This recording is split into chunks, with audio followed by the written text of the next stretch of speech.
Well, 7,000 subscribers. I guess a promise is a promise, so here's another Plastic Addict. But first, let me get something clear. I am not holding the show hostage until I get 1,000 subscribers every time. I hate when people do that. Not posting again until I hit this many subscribers.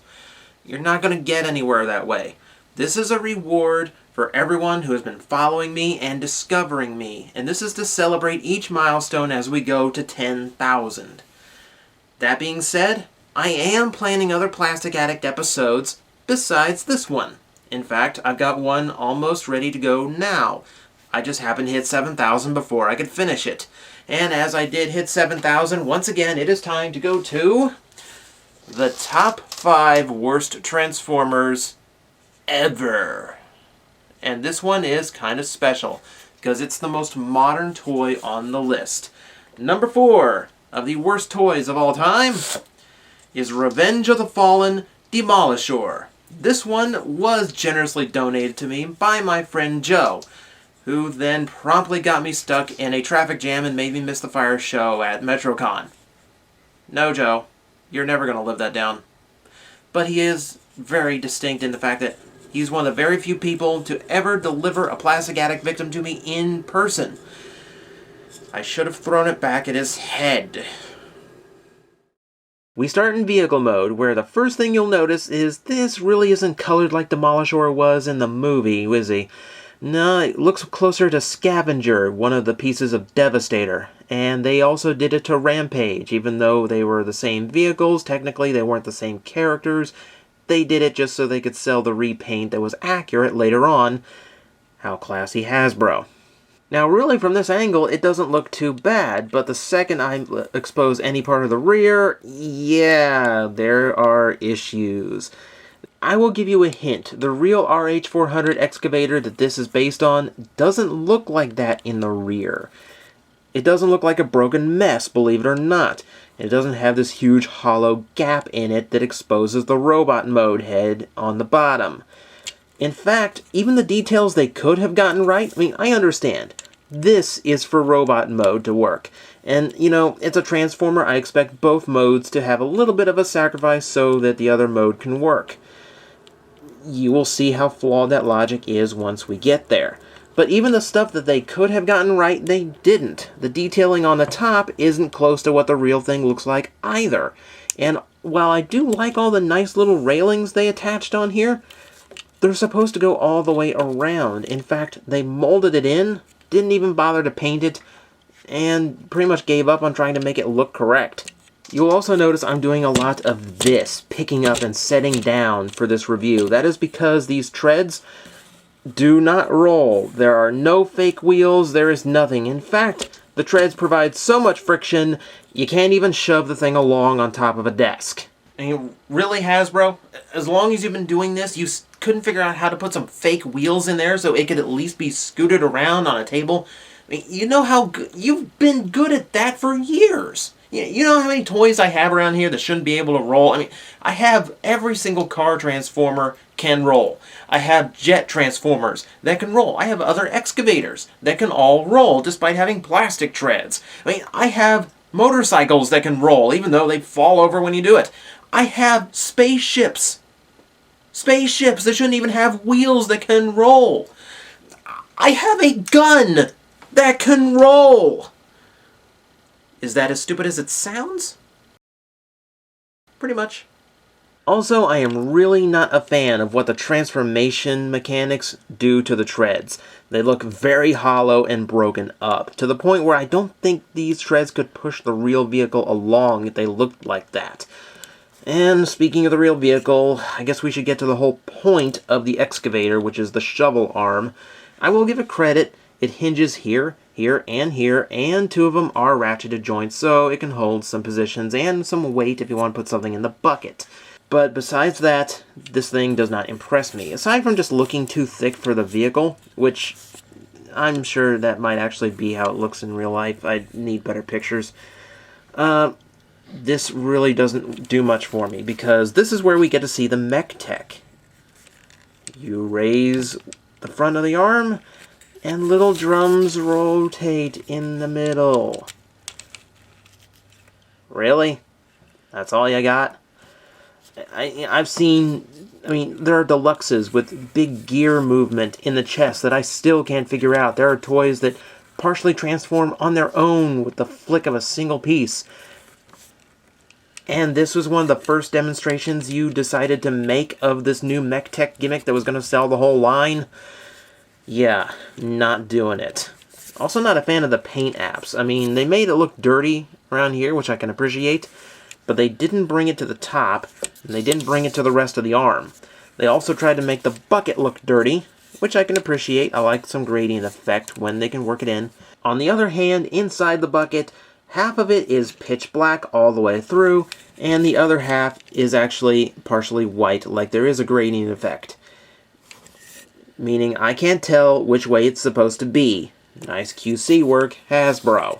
I could go on. There's a lot of little things that bug me. I don't see why you have to plug the treads in. Yeah, they're so against the treads moving on their own, you actually have to peg them in place. I'm also not sure what to think of the purple windshields on the whole thing.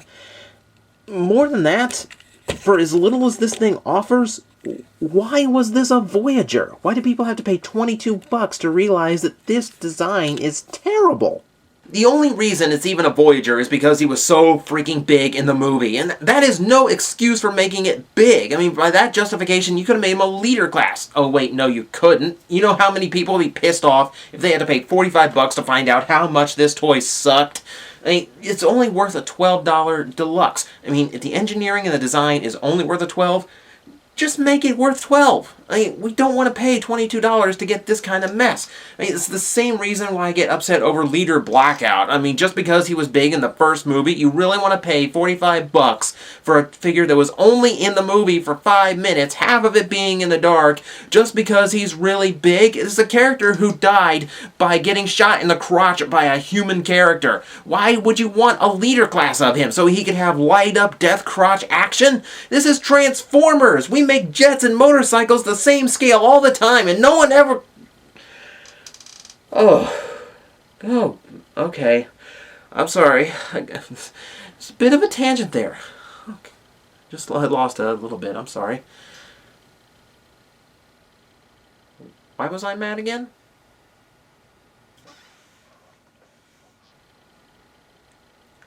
Just because he was big in the movie, have you made him any bigger?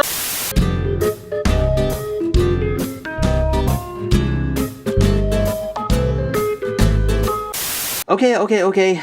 Kind of lost it again. I'm sorry. Okay, let's just move on. We'll just keep going. Where'd I leave off?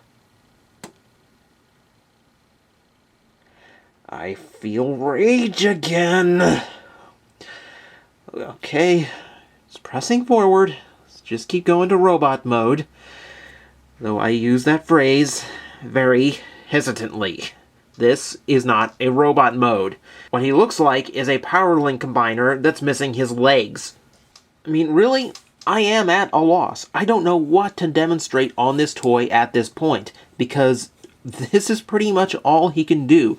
Oh, sure, he's got about 14 points of articulation, and quite a few ratcheted joints, I must admit, but all of it goes toward keeping him on his one wheel. There's not a whole lot of posability you can get, because everything relies on 4 different joints. These 2 and these 2 all working together in order to be tight enough and stable enough to keep him on one wheel. I'd like to say I'm exaggerating this, but I'm not. It's like trying to balance a tripod that doesn't actually have any position to hold him. Does this really look like a good toy to pose? 14 points of articulation, 0 posability. All because of this stupid one-wheel design that they had to go with. Looks pretty in the movie. Never meant to exist in real life. Stay up. Will you please stay up? Come on, just stay up. You know what? Fine. See if I care. In a way, I really can't blame Demolishor for this flaw. It's just the crowd he fell into when he was young. When he was just a young bot in Cybertron High, He was a fine toy. But like most of us at that age, he got caught up in a rather frightening fad. Wheel legs. All the cool kids were doing it back then, and the coolest ones rode one wheel. So Demolishor taught himself to do it, and being young and impressionable, stuck with it until it was too late. Now, it's a habit he can't break. That's just how it goes. I mean, some gimmicks you can't shake off. I mean, just ask Thundercracker. Last person to shake his hand wound up in Moscow. Speaking of hands, what is with these backwards mitts? I mean, really, what's he supposed to do with these? I mean, they don't look useful for anything. I mean, you've done so many different shovel-handed toys, Hasbro. You couldn't get this one right? All it would take is, like, a wrist swivel. That's all I need out of this, and this would be okay. No, he's got these backwards mitts that can't really do anything. I mean, I can't even call him gorilla-armed because his hands are freaking backwards. He can't be a knuckle-dragger because his knuckles are on the wrong side. I think the whole point of designing it this way is so that the whole thing could flip around the way it did in the movie. As you can see, the whole thing was made to be as symmetrical as possible, going all the way from top to bottom. That way, no matter which way it was flipped, it would still look right. But this is really easier said than done. It pretty much relies on all the joints behaving just right, and if one snaps out of If one snaps out of position, you're pretty much done. This shoulder joint, including all these in the middle, all have to work. And keep in mind, these are completely independent too. So absolutely everything has to go just the right way in order to get the flipping right. It only works about half the time. Ugh, come on. I actually have to demonstrate one more thing. Just freaking work. Jeez. Never mind.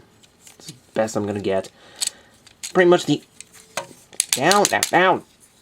Pretty much the only reason you can do this is so he can assume his two-wheeled mode that he had in the movie for a little while. At least to make him look like he's going faster. In this case, he looks even more like Beast Machine's thrust. But even with this, there is no rolling, because all those joints have to be tight enough to keep his ass standing up. So, of course, he can't even roll when he's got both wheels on the ground, even when they're shaped like wheels for a change. It's hard to find anything on this toy that went right. From the color scheme, to the detailing, to the articulation, which is absolutely useless, to freaking standing up. He can't stand and he can't roll. It's the only two things I ask of a Transformer, and he can't do either one. Now, let me be honest with everyone out there. This wasn't originally on my list of the worst 5. In fact, the next episode of Plastic Addict that isn't on the list will actually feature what got bumped in order to put this in its place.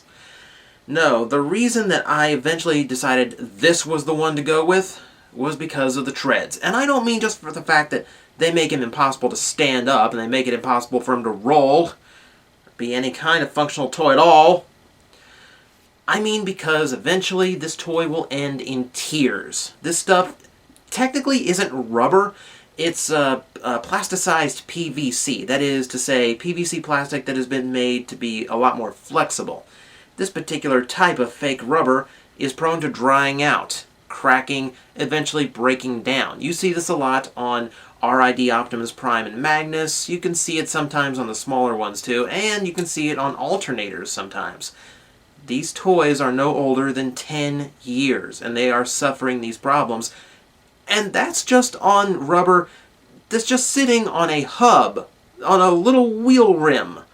Not stuff that is flexing around and relies on you moving and bending and shaping and stretching it out constantly to transform.